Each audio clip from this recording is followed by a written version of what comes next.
Yeah, we had a really cool trip. We got to go to Kentucky and we saw the Ark Encounter Museum and the Whoa. Creation Museum. What about you? No, I'm old, so we didn't take our family any place like that. You've But already seen it all. everything. Today, however, we're going to learn something at the Steele County History Center, and we'll come out again and tell you what we learned. Well, that was really cool. I got to go in there and they had this whole exhibit on kids growing up in Steele County, and I learned that I wasn't as industrious as some kids in the 1900s. There was a kid from like the 60s who built a 9-foot rocket, and I never quite got a rocket to 1,000 feet like that guy. No, I didn't know about Mr. Kiesel or whatever his Yeah. name was, or about how the effort in Minnesota to take care of orphans really began as a result of the Civil War and eventually wound up here in Owatonna. So, yeah, we learned a lot. Yeah, today. no, there's a lot to learn from museums, but of course the thing that we want to study most, that we want to dive into the greatest wisdom, is from the Bible. Yeah, because the wisdom of the Bible, the things you learn there, connect you to God now and for eternity. Let's go to the sermon. Some summer road trips are educational. You know, if you stop at a battlefield or a museum or a national monument, because people like to learn things. These are the people who, well, when they stop at the rest area, they actually read the historical marker that's there, you know, because they want to pick up information in life and it's interesting to them. But according to the Bible, the greatest wisdom is the fear of the Lord and learning who God is and what He says to us. And that makes great sense. The fear of the Lord is the beginning of wisdom. Because how can you know how to live if you don't know why you're here, how you got here, what you're supposed to do while you're here? How can you know what the best goals in life are if you don't know what happens when you die? So it seems like these are all fundamental things to know, to live as a constructive human being who has understanding about life. And so the Bible comes along and it says, here's the wisdom that you need. There's a whole section of the Bible called wisdom literature. There's the book of Proverbs, is probably the best known. Also Ecclesiastes and the book of Job. Here are some proverbs that I picked out of that book. For example, it says, a joyful heart is good medicine, helps you to heal. Trust in the Lord with all your heart and do not rely on your own understanding. When pride comes, then comes disgrace, but with humility comes wisdom. Those who work their land will have abundant food, but those who chase fantasies have no sense. Pride goes before destruction, a haughty spirit before a fall. Better a small serving of vegetables where love is than the feast of a fattened calf with hatred. One of them will give you indigestion, I suppose. Now, as you can tell, some of these are wisdom proverbs about life with God, and others are just wisdom about how to live in this world. But all of them assume that you want to go God's way because He is the ultimate source of wisdom in life. Solomon says in that first reading, I will instruct you in the way of wisdom and lead you along straight paths. If you devote yourself to living God's way, your paths should be straight. You won't wander off in the wrong direction or into improper living or into just not having a direction in life. You will be on the path God has set for you because you'll know what your life is about, how He has called you to live in a way that honors God and that helps other people, that seeks God's direction, that loves others along the way, that uses God's gifts and abilities in your life in a way that blesses other people, and that is wise with what God has given you so that you can supply your family and those you love, and also have something beyond that to help out those who have less in this world. That's a wise path, and it's worth the effort of learning. I said before that the theme of the book of Proverbs is the fear of the Lord is the beginning of wisdom. But our text puts a little twist on that. It says the beginning of wisdom is this, get wisdom. And by that it means first you got to want it. You want to have to put the effort into it, see that it's worth it. I knew a guy in Michigan who cut down a tree and put out a sign, oh, forgot that one, I guess. Put up. Is there one with a log that says free firewood? I missed that one. Okay. So anyway, he cut down a tree and he put out a sign, free firewood, with his phone number on it. And he got a call from someone who said, is the wood split? And he said, no, I didn't split it. You'll have to do that. And they said, well, would you deliver it to our house? And he said, no, for free, I'm not going to do that. You want it, you put the effort in. And wisdom is something like that, you know. God wants you to want it so much that you seek after it and you put the effort in to get it. It's easy enough to live just a directionless life that doesn't reflect on things, that's only lived according to, well, what I happen to want at the moment.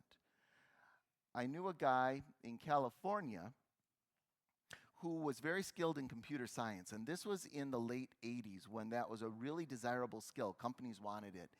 But he didn't want to work very hard, so what he would do is when he got a new job, he would devote himself to that job and put a lot of effort in up until the minimum amount of time, and then he would make sure he got himself fired or let go so that he could get all the severance and all the unemployment for as long as he could milk it, and then he would get a different job because his skills were in demand. And you might say, well, that's pretty clever. And yet, who is he blessing with the abilities that God gave him in his life? I noticed that he wasn't married. He didn't have a family. Long term,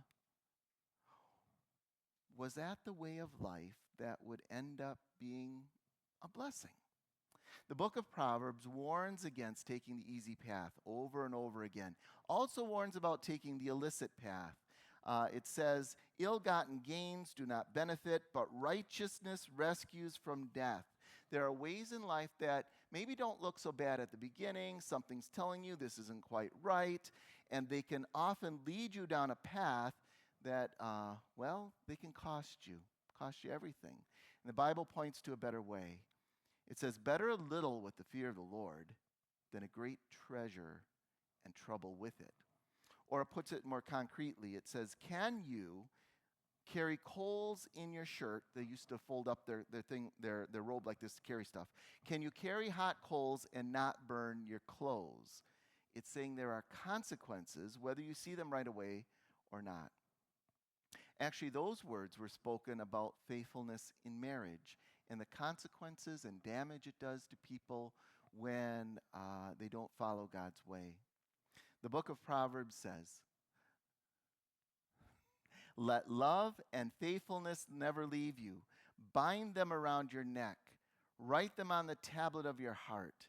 Then you will win favor and a good name in the sight of God and men. Love and faithfulness is the way of the Lord. It earns honor. These are the people with long anniversaries. These are the people you admire, and you look at them later on and you say, I hope my life is like that when I'm at their stage. When that's lost, families get mixed up and people get hurt.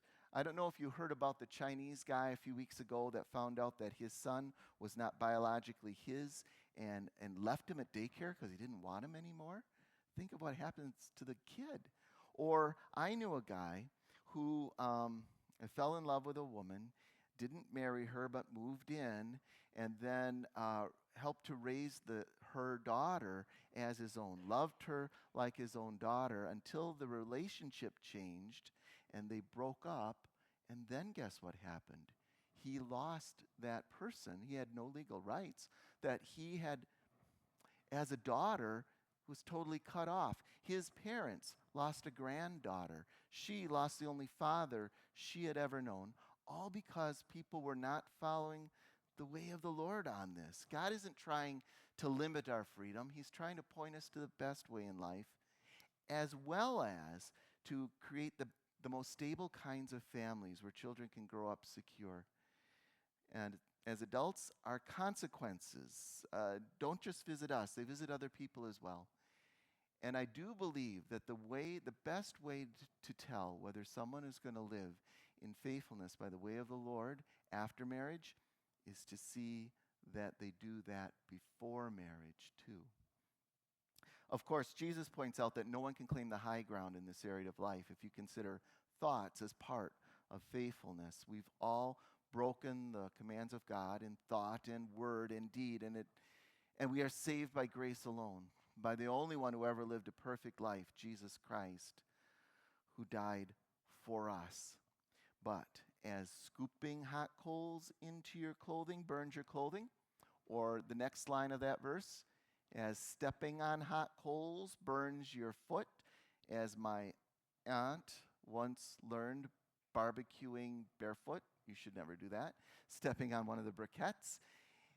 There are consequences that are immediate and hurtful sometimes for going a different way from what the Lord had said. Our text today is written as wisdom, passed down from father to son. Solomon says, "Listen, my son, to a father's instruction." I remember my father once telling me something that he had done, admitting to something stupid, which I really appreciated. One of our tractors had a toolbox that was mounted on the side, and he was looking for something in the toolbox while the tractor was idling, and he lifted the lid of that toolbox with one hand, and he was looking in the toolbox with the other hand, and he heard a ping from the direction of the fan blade where his hand was on the top of the toolbox, and he said, "Greg, I didn't even want to look." You know how sometimes something happens and you think to yourself, "I'm hurt. My brain isn't telling me how bad yet. Guess I'm going to have to look." That's how it was with Dad. And so he looked, and here he found out that fan blade had just kind of nicked the edge of his thumbnail and hadn't really done any damage. But he knew it could have been so much worse. Now, why did he tell me that what had just happened? Did he want to bond father and son over this event? Maybe a little bit. But really what he wanted to do was to teach me something. Greg, keep your hand away from running radiator fans, because that's dangerous to be there. And Solomon is doing something similar when he's writing the book of Proverbs. He's telling people, this is what I've learned. I want to hand this down to you. Dads like to teach their kids those things, but a bigger lesson that I learned from Dad was from him being in church and being very tired and desperately trying to stay awake during a church service, because for 30 years my dad worked a 7-2 swing shift, which means that he would rotate from day shift to afternoon shift to midnight shift. And sometimes he would come to church with us right after coming off a midnight shift. And those were the times when he really had trouble struggling to stay awake, But I really was impressed by the fact that he would even be there with us, that it was that important to him that he would be there with us kids. And you can imagine little Greg looking up to Dad, trying to stay awake during the sermon and thinking, and this is really important to him. He's doing this to be with us coming off a midnight shift. Someone who actually did fall asleep during the service was in our second reading today. It wasn't really very much his fault if you consider how long that sermon was, until midnight. The result, however, was there was a young man named Eutychus who was sitting in the window and fell asleep and fell out of the third floor window and died until miraculously he was raised up to service and didn't leave and stayed there for the 12-hour sermon. That's a desire to get wisdom, I saw some of this in China too. This was 20 years ago. So there weren't many cars in China at that point. Most people traveled on two wheels, and some churches were far apart and transportation not that ready. So I saw whole families arriving on one motorcycle. We saw a motorcycle pull up, pulling a little trailer, and people got out of the trailer, and they got out of the trailer, and they got out of the trailer, and Sarah and I were like, how many people could they fit in that trailer? I saw another family pull up, and they had put a board on the back of the motorcycle, and Grandma was sitting in the middle of that board with a grandchild on either side of her sticking out from the motorcycle, another grandchild in front of her, then was Mom, then was Dad who was driving, and then the baby in the front of the handlebars. And we would think that's not wise, but that's how they got there. So they desired the wisdom from God that much to try to be there. And when they got to the church, let me tell you, it was hot. There was no air conditioning in that church. There was instead, the backs of the church had slats, so a little bit of breeze could come through maybe, but we all sweated through our clothes. And that church had a second floor, which was even hotter. And they had a project they were working on up there. And of all the 8 Americans who were there, only Sarah, who had grown up outside every summer in the heat and humidity of St. Louis, Missouri, only Sarah braved it to go up there and help them out. I peeked my head up there for just a moment and then said, oh, I'm going back down. And you know what I saw? Have you ever seen a fruit room where they have like shelves with jars of canned food on them all around a fruit room? That was like it up there, only the shelves were wider, and they were just wide enough to hold like 2 skinny people. And because the people who came to that church, some of them had come a long way, and they weren't going to go home that day yet. They were going to go home the next morning, so they would shelve the people on these shelves, and they would spend overnight in that hot room on the bare wood shelf before going home the next day. Let me tell you, that's a desire to get wisdom from God. If you would do that, just to be among the people and to worship God and to hear his word and to consider it such a precious thing. When our text says, get wisdom no matter what it costs, that's the cost they were willing to pay. Now, in our gospel reading, we see that you never have the full wisdom of God without Jesus. That's where all the pieces come together about God's plan, God's history, and God's grace for you. In fact, the Bible calls Jesus the power of God and the wisdom of God. Our gospel reading takes place on Easter Sunday. Jesus hasn't appeared to anybody yet except for the women at the tomb. And these disciples have heard some things, but they're very confused about what's going on. And they're walking along wondering what in the world God is doing, what's going on, what happened to Jesus. And he appears. They don't recognize it's him. And he starts to explain to them how everything fits and comes together in Jesus the Messiah, the Son of God who died for them. It says, beginning with Moses and all the prophets, he explained to them what was said in all the scriptures concerning himself. And I wish I could have been there for that. I wish I could have heard how Jesus began with creation and all the history of God's people and all the prophets and explained how it all pointed to the Son of God who would come to live a perfect life and die for the sins of the world, for our forgiveness. So at every trespass, and every time God said, here's my path of wisdom, here's my straight path, and we went, yeah, really, I'm going this way. Every time we've trespassed, every time we've gone a different way, Christ said, for that I will die. For that I will win your forgiveness. For that I will put my grace upon your life so that you're a child of God, and I'll give you a new fresh start again. The consequences may still be there in your life, but as far as God's concerned, you are new and forgiven in him. One of the proverbs I grew up with was not from the Bible. It went something like, we are too soon old and too late smart. It just meant to say, we gain wisdom from our experiences as we go along in life, but sometimes we wish we had known some things when we were younger, because now we know them, but now we're older, But no matter what your age, the path of wisdom is always right in front of you, laid out from the God who loves you and knows everything. It's a perfect path for every person, because when you walk it, you have the protection and the blessing of the Lord. As the book of Proverbs says, every word of God is flawless. He is a shield to those who take refuge in him. Amen.